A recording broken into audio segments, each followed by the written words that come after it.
My name is Hannah Hardaway. I live in Jackson, Wyoming. I grew up skiing in New England. I joined the freestyle team there and started skiing moguls. And ended up competing on the U.S. team for about 9 years and went to the Salt Lake Olympics. My name is Dylan Freed, native Utah. Ski out of Salt Lake City in Alaska and New Zealand for the rest of the year. We're really not sure what to expect. Azerbaijan has just built its very first ski resort, Shahdag. If the plan works out, we get there, we can ski for a few days, assess the situation, see what kind of mountains are around and above Mount Shahdag. Get out there, try to get above where the ski lifts are even, and ski tour outside of that. Just a great opportunity for travel to go to someplace totally new. I'm actually probably the most excited just to explore a new country. I love seeing all the people and the way they dress and all the new foods and checking out a new mountain range. And then if we get some good powder skiing on top of that, that'll make for a pretty perfect trip.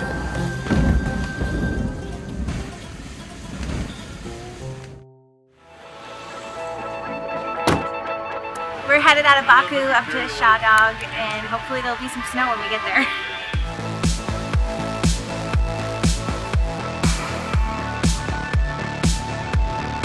There's proof that there are large mountains and there's snow on them, so we're looking pretty good. My first impressions when we pulled up at Shahdag was that it was pretty impressive infrastructure. They have top-of-the-line lifts, lodge. We were definitely very well taken care of by the staff.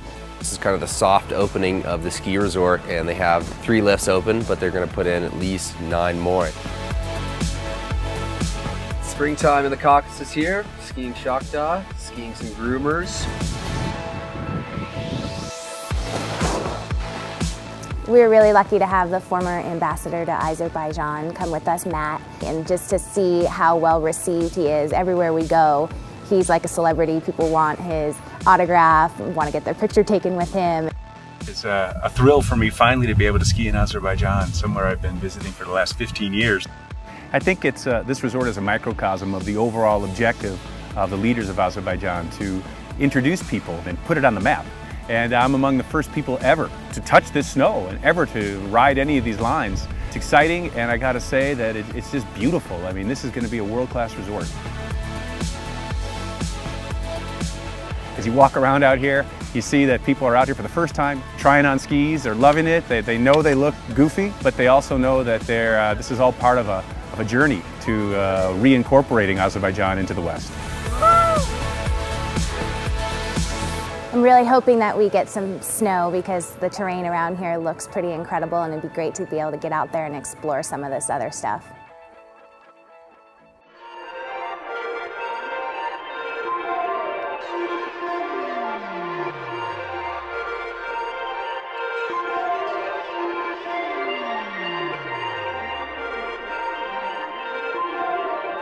Doing a couple of days of recon and rest around here, but now it's just powder skiing.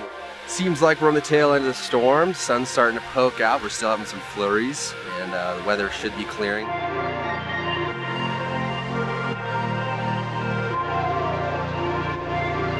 Yeah, it looks like we have a bluebird powder day ahead of us. Things have changed really fast in the last run.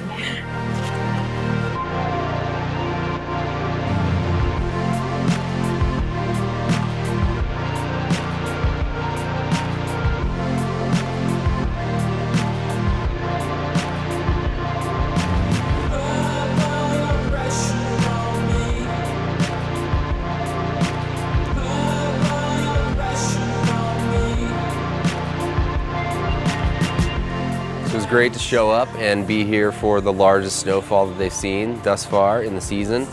It looked pretty incredible. You know, at Ski a Run, it was awesome powder skiing.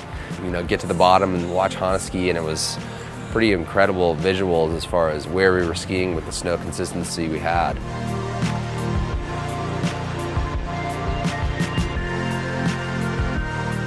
All that new snow we got was incredibly light. It was just blower pow. I mean, there was definitely even a little bit of choking going on. It was really, really fun, and snow was flying everywhere, and we were very lucky.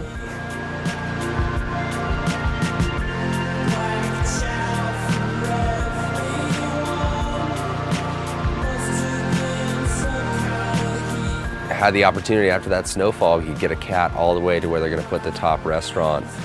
Pretty amazing aesthetics as far as like a ski resort up in the mountains.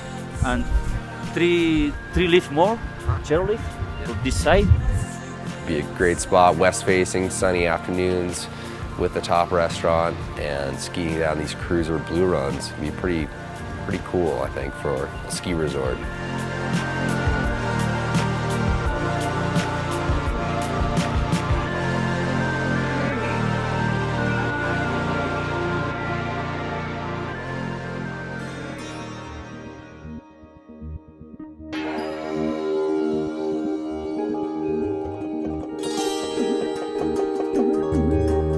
We took a day trip out to Hinalak, which is a 800-year-old civilization that has been pretty secluded, so they actually developed their own language and had their own building structures. It was a kind of a harrowing driving experience. We were cruising pretty fast up this tight little canyon, and we actually got to a point in the road where the cars wouldn't make it anymore, and some of the cars never made it up, but it made for an interesting experience.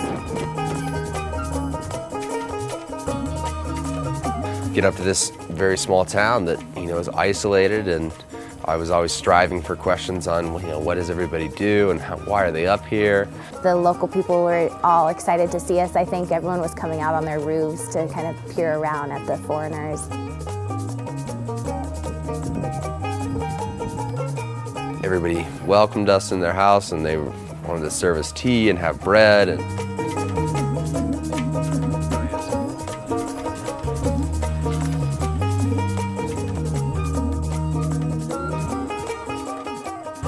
yeah, I express my thankfulness. Yeah, you're always welcome. Yeah, just feel like you are at your home. At your home. it's just amazing the hospitality and the warmth of people when you go on these kind of trips. A lot of times it's a much greater gift from a travel experience than just the skiing alone.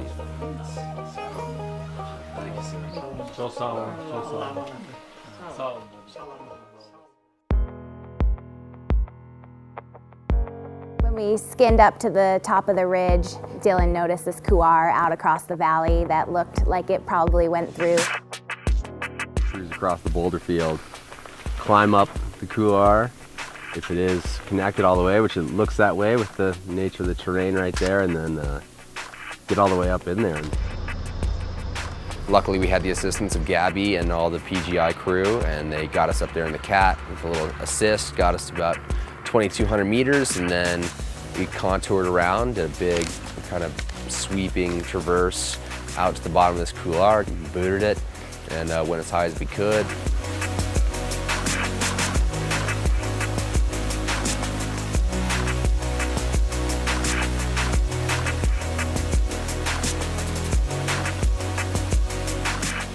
Definitely looked cooler at the top all the way to the ridge line, but this one, maybe we can piece it together.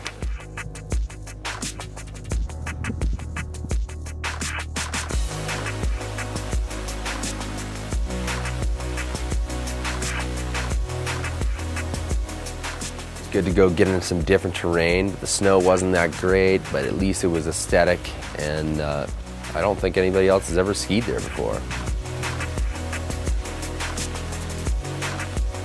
It was nice to get into a tighter, longer pitch. My legs were definitely burning. It wasn't ideal conditions up in the couloir, but just to be up there skiing something that no one else had ever skied before was a pretty awesome cap to our trip. So we managed to get almost to 3,000 meters up what we have coined the Schoenemann Swivel, due to the fact that Randy Schoenemann was one of the guys who got us here, and really cool aesthetics, big cliff walls, something different from what we were doing. Overall, it's been a pretty solid trip. We were really lucky to get that new snow, and we were able to get out and explore a lot of this surrounding terrain. And we also had some incredible interactions with just the people and the culture here in Azerbaijan, which was really special. Sometimes it's the most satisfying experience to have. You go outside of your country, see these places, and get this reward of this travel and meet all these people. That's what I'll take away from this trip a lot, is the overwhelming hospitality that we've been granted by the Azerbaijani people, and just to see how the skiing culture here could flourish.